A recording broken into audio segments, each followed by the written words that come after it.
Hello, hi. I know it's been a couple weeks. I'm still here. Everything's fine. I just, got busy. It's fine. Basically, what happened was April was ending, and I was like, oh, I need to do my April wrap up. I need to do that. I need to edit my bone season vlogs. And then a lot of stuff happened, and then it was my birthday, and then it was the middle of May, and suddenly I hadn't done anything for YouTube, and I was like, okay, we will just push that to the end of the month. So here we are. I'm slightly less busy now, which is nice. But really not a lot happened to me in the last 2 months. It's just been a lot of editing, a lot of photos, a lot of traveling, which is all great, which is all wonderful. My business is thriving, which is not something I thought I would say, but here we are. Oh, I did turn 30.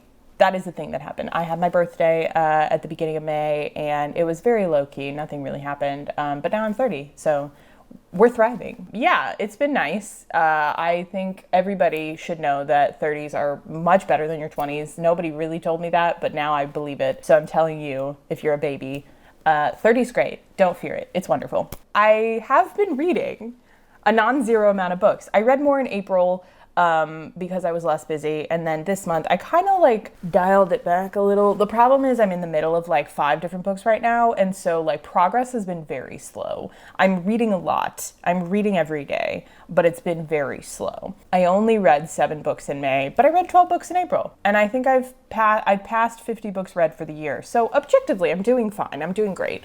I just feel behind for some reason. Capitalism, probably. Let's get into it. Let's talk about it. So the first 7 books that I'm going to talk about are a part of a series, and this series is one that I objectively cannot recommend in good conscience because it's very mature and it is a lot of intense content. I've actually already made a video about it, so you could go watch the video if you really want.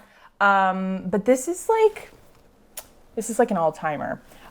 This series is my favorite series of the year, and I don't see anything contending with that. It's just that good. And I do wonder if it's going to take the top spot of all-time favorite book for this year.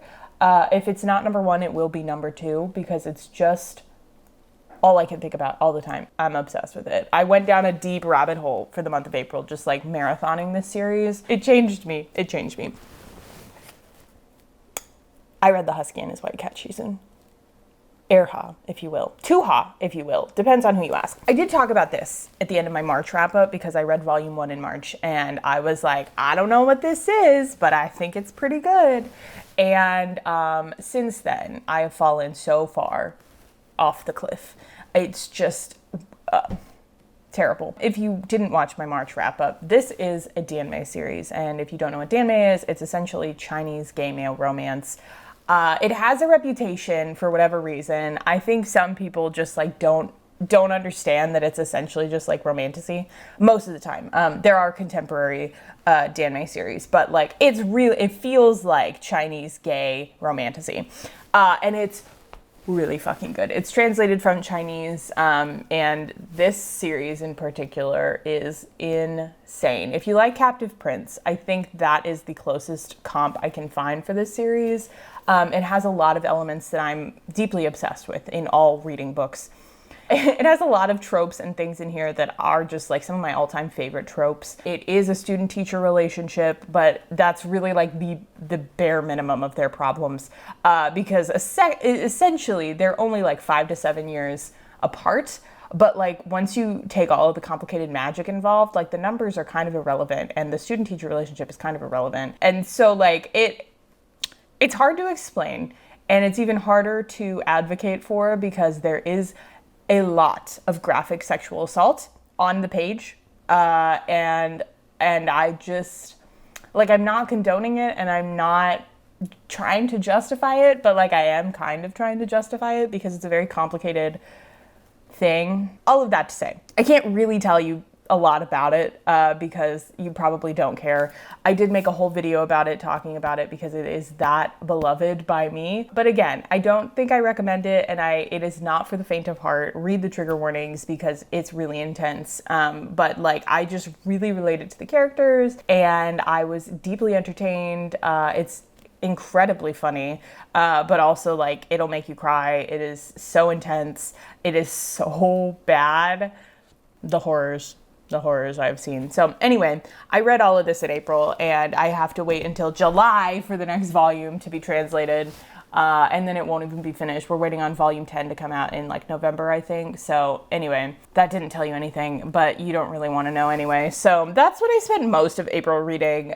When I wasn't reading Erha, I was working through some nonfiction books. And so I read Care Work by Leah Lakshmi Pipsna Sarasinha.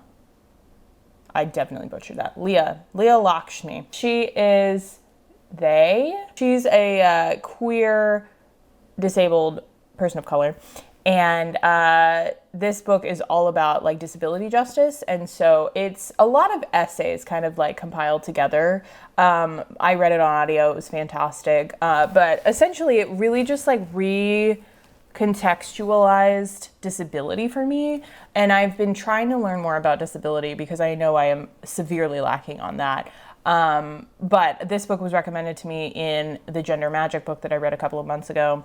And I think everybody should read it. It has a lot of incredible points. It really made me rethink a lot of things just about the world in general. But it was a little bit depressing, but also like weirdly optimistic and hopeful. And I just think like a lot of people would benefit from it. So it's definitely one of my favorite nonfiction books that I've read this year. It's just so good. Another nonfiction book that I read this year is One Day Everyone Will Always Have Been Against This by Omar El Akkad. I don't think I said that right, but I did my best. This is a book about Palestine, and it's like, I don't even know how to explain it. There's not a lot that I can offer from it to be like, let me give you some like deep insights to it. Like, no, it really speaks for itself. And I think a lot of the nonfiction that I've read in the last 2 months does speak for itself. It's like, okay, like you read it and like that's what it's about, you know? I can't offer very much because I am just a white girl. But this is a really intense book about Palestine, and it talks a lot about like the double standards that liberals have specifically. It speaks a lot about the double standards of liberals, and I think that is something that is so needed for this conversation. And so it's not like a book that like gives you like the history of Palestine. It doesn't give you a lot of like historical details. I think he's Palestinian. I can't remember exactly. But like he has a lot of experience with it, and he is connected to it. And so a lot of it is just like exploring ideas about Palestine. And I think it's just like a really important addition to the Palestine conversation. That told you nothing about it, but that is just all I can say. Another nonfiction book that I read in April is called Voices from Chernobyl. And I actually picked this up like during the week of the Chernobyl anniversary. I think it was the 39th anniversary this year, which is insane. But it's a translated book. And so this is the first book that I read in Russian, which is super exciting. But it's essentially just like a lot of little interviews like patched together. And so it's not like a cohesive narrative. It doesn't really give a lot of historical context. You're just like hearing these stories from people who had personal connections to Chernobyl. And I don't know if you know this, I went deep down the rabbit hole with Chernobyl last year because I watched the Chernobyl miniseries. And I know that that's not super historically accurate, but you got to start somewhere. And so I've been trying to learn more about Chernobyl, and I think about Chernobyl constantly because I think it's such a crazy thing. And like it just like once you learn about it, you can't unsee it. Like I just think about it all the time. And getting to read like the firsthand accounts are so devastating. Oh my God, I could talk about Chernobyl forever, but reading about it was really, really powerful.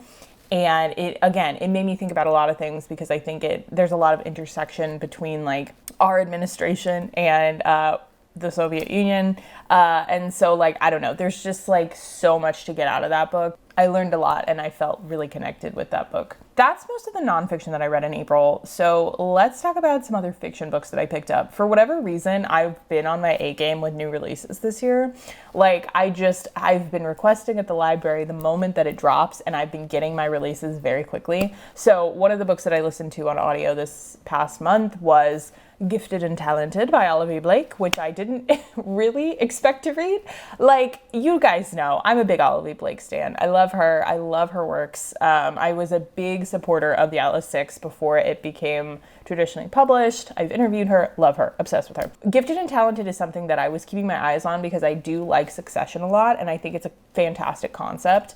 It's essentially like the siblinghood and like the the big family business of Succession with like magic intermingled within it. And I didn't really know what she was going to do with that, but I was seated. I was ready for it. But it wasn't like at the top of my TBR because I was worried she was not going to do it justice. Because I love Alexine. She's wonderful. But like every once in a while, her eyes are too big for her plate and she can't pull out the concept that she really wants to write.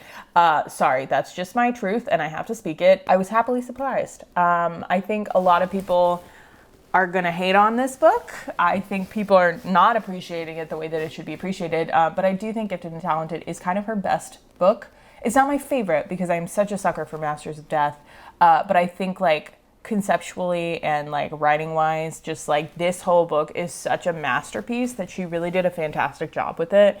And it talks a lot about siblinghood and generational trauma and capitalism and so many things that I did not expect. It's very queer. It's very weird. It's very meta. It was a great time and I loved it on audio. And I feel like most of the time you have to read all of the books on physical because they're difficult to understand, but like I really enjoyed the audiobook so much and I highly recommend it. It will be like a favorite of the year, but I don't think it's going to be like at the top of my list. It was like a 4.75 on Storygraph. So, which brings me to my next read, which is a 5-star fiction book. It's translated. It's the first book I read in Swedish, so that's something.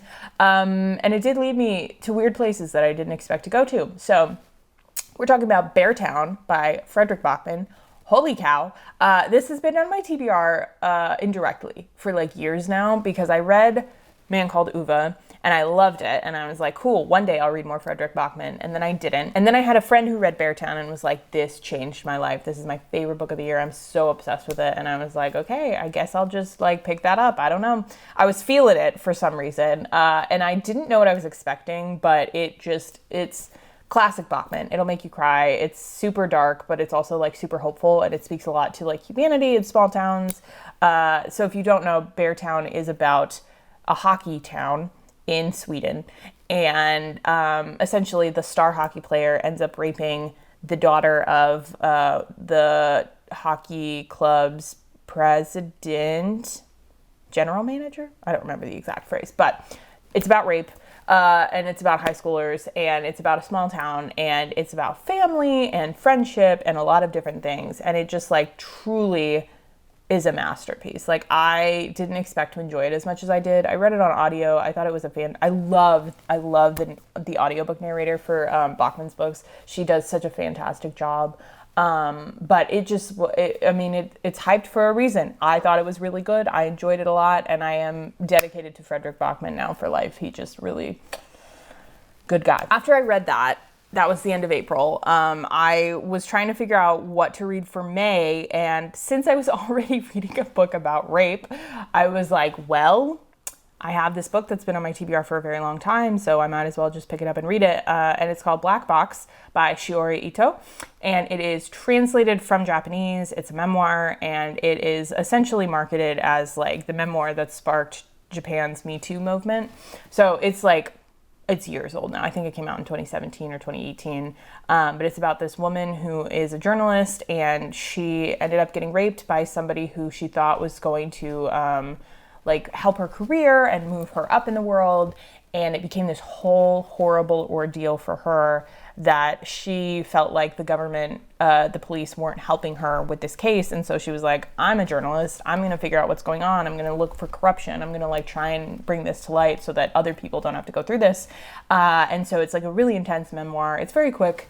Oh man, it'll just make you so pissed off. Men are just the worst. But I really applaud her, and it was such an important read, I think, and it really taught me a lot about Japanese culture too, which is really interesting. And I also ended up watching the documentary that she made to go along with it that was nominated for an Oscar. I mean, it was fascinating, just fascinating to watch. It's terrible, obviously, but I definitely cried. It was just so intense. So then, after that, it was AAPI month. For those who aren't aware. And yes, technically she's not Asian American. She's just Asian. But for whatever reason, I did read a lot of Asian lit this month. And so I was kind of craving more Dan May, and I didn't have any era left. And so I started another Dan May series that is written by the same author who did husky shizun. Her name is Meat Bun Doesn't Eat Meat, just so we're all aware. This series is one that I've heard a lot about, mostly because I've heard it's like kinkier than Husky Shizun, which is saying a lot because that series is insane. But this one is somehow even more mature, and it's set in a contemporary setting, and I think it does have elements of magic in it, or at least the supernatural. But it's called Case File Compendium, Bing on Ben. I read volume 1, and I have so many thoughts about it. You probably care about none of them, but essentially it feels like an AU of Erha. Like it feels like Ranwan in a different setting, which is exactly what I signed up for. And I'm happy with that. But it's such an interesting setup because it's this guy who is in love with this girl, and he also has to contend with the girl's brother, who is older than the guy, and also the girl's brother, who's the doctor, in the guy's youth, like, helped him with a disease that he has. And both of these men are like, I am so homophobic. I hate gay people, like literally. But somehow in the first volume, they end up kissing each other due to a misconception, due to a misunderstanding. But it's literally just Erha copy pasted with a little bit of a different vibe. And so it's objectively worse written. And I don't think I am going to enjoy it quite as much as I like Husky Shizun. But it is so entertaining. Because it just feels, it's Meat Bun but different. And so like I don't know, it's like sometimes you pick up a romance book because you're like, I just want to not think, I just want to be entertained, I just want to like vibe. And that's how that series feels, you know, like Erha like sucker punched me, and this one is like, yeah, we don't know what we're doing, it's silly, it's stupid, they are having a homophobia off. But like, it's kind of a fun time. I don't know. It's interesting. I'm compelled. I'm going to keep reading it. I really want to pick up volume 2 soon. I just haven't yet, but I don't recommend it. It's not great, but I'm having a great time. Okay. So here's where it gets interesting. So, you know, I've been talking about Erha. Erha is like life-changing. Like that's a top book of the year for me. After I read Beartown, I tried reading Beartown 2. I think it's called Me Against You. Us Against You, Me Against Us. Anyway, I started reading Beartown 2. I got about a third of the way through the audiobook and I just could not get through it. Partially because I had heard things about the future of the series that pissed me off. Also because I just like, the plot was so slow in book 2. And so I was like, Bachman, I love you. And I'll probably come back to this someday, but this is not the time. However, around that same time, what happened? He put out a new book. For no fucking reason, I forgot that Frederick Bachman released a book in May. And I was on my A game at the library again. And so I ended up with the audiobook. And I hadn't planned on reading it. I hadn't planned on picking it up this quickly, but like I did have the audiobook. And so I was going to read it. And so I put my Beartown 2 on hold and I picked up My Friends. And I knew I was going to like it because it's about friendship and it's about grief, and we love friendship and we love grief. But I did not realize that I was picking up my favorite book of the year.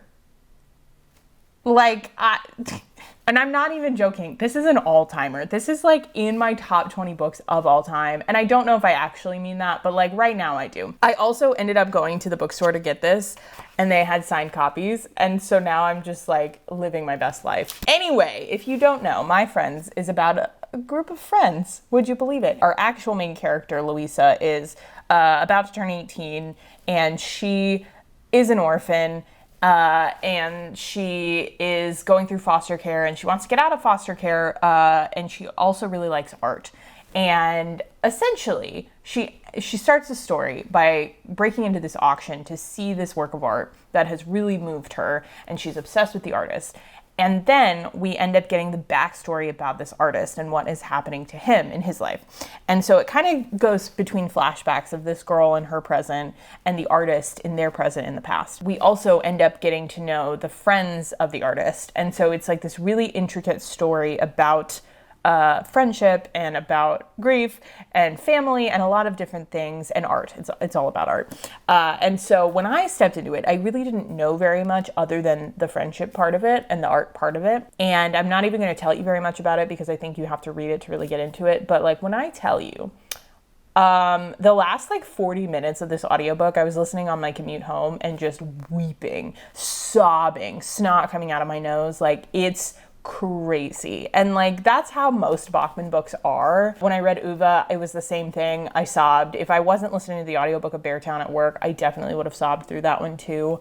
But like, this one moved me so deeply that like, I was just sitting there like contemplating the universe, like, what is the point of everything? It's friendship and art, but like, what the fuck? So anyway, like I said, this is a part of me now, and I am so excited to one day, I don't know when, one day I will reread it and like see if it actually does stand up on my list of all-time favorites. It came out of nowhere. I really was not anticipating this to like be at the top of my list right now, but this might be number one over Husky Shizun. And that's saying something because Husky Shizun is like life-changing. Anyway, so after that, I was talking to some friends who also like Frederick Bachman. And I had a friend who read My Friends right after I did. And she was like, oh my God, this reminds me of another book. I really need to reread that. And I was like, oh my God, like I've been hearing things about this book from you and our other friend. I should read it. I should pick it up because apparently it goes together. The first half was a little bit rocky. I didn't know what I was getting into. Second half was insane. And by the time I read the last part of the book, I was on an airplane going to Dallas, sobbing through my mask and my glasses, like trying to look like a normal human being. It's called A Place for Us by Fatima Farheen Mirza. And this is a backlist title. This is from 2018. It is like old, ancient. It is a part of the Sarah Jessica Parker imprint. I bet you didn't know that Sarah Jessica Parker had an imprint, but this is crazy. This is going to be one of my favorite books of the year. I had to go out and buy a physical copy at Half Price Books because all I want to do is reread it and scribble in it. It is similar to My Friends, only in the sense that like the vibes are the same. Like it talks a lot about like, this one talks a lot about family, but like the sense of your soul being ripped out of your body, like that's the feeling that we're getting for both of those books. So this is about a family of Muslim Americans, and we are following 3 siblings and their parents, and you get multiple POVs, and so you're kind of thrust into this family. They're all at a wedding for the eldest daughter, and we figure out that the son is estranged from the family, and so you're trying to figure out what happened, how did he become estranged, and also like how did we even get to this wedding in the first place. And so it's really kind of meta because it jumps around the timeline so frequently, and it took me a while to like kind of lock in and figure out what was happening and what the story was supposed to be, but once I locked in, oh my goodness, the writing is exquisite, the story is very fascinating, and it'll make you feel everything you never wanted to feel. And like I said, the last part sucker punched me. I did not expect it. I feel changed. Like reading this, I feel changed, and I want everybody to read it because I think it's so important, and it's just like, it'll make you cry. It'll make you cry on a plane. Don't read it on a plane. Don't do what I did. I went to Dallas, and when I was coming home from Dallas, I didn't have a book, so I needed to pick up another book. And I had heard whispers of this book on Goodreads that somebody I follow was reading it recently, and I was like, oh my God, that sounds really interesting. And since we're celebrating Asian culture this month, I picked it up. It's called Lonely Castle in the Mirror by Mizuki Tsujimura. Lonely Castle in the Mirror is a translated book from Japan. So I'm getting through all of my Japanese reads this month, I guess. It is about this girl who is not going to school, and she's like 12, maybe 13. She's in 7th grade, and she has been bullied, and that's why she's not going to school. And so one day while she's at home, she's home alone, and her mirror starts glowing, and she ends up finding her way into this mysterious magical castle. And so in this magical castle, there is like this premise where you are looking for the wishing key, and if you find the wishing key, you can make a wish and like it changes your life, etc. There are other people with her in the castle, other kids who aren't going to school at the same time that she isn't.